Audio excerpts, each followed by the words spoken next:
Welcome to this week's Thursday 3 from Loaf training. One area of customer service and 3 tips that you can apply straight away. So, what are we going to focus on this week? Well, this week it's all about learning from your mistakes. Those of you who've been watching all of these videos will be aware that in the past I was a referee. And one of the key things that I did as a referee was every time I finished a game, I would drive home and reflect on my performance during the game. What did I do well? What could have gone better? How did I manage situations? I would constantly think about some of the small bits of polish that I could add next time around to make sure my performance was even better. What are some of the things that you can do that will help you to make sure that you learn from your experiences?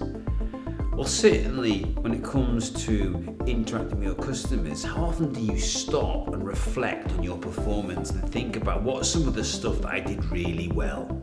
What are some of the things that landed? What were some of the specific words that I used that really resonated with my customers? It's important to reflect on some of the good stuff that you're doing.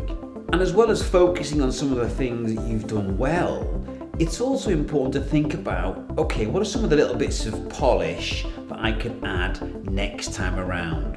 What were some of the things that didn't quite go to plan? How could I have said that in a different way? And what am I going to do next time to make sure that I apply some of that learning? And finally, it's about making sure that you take some action.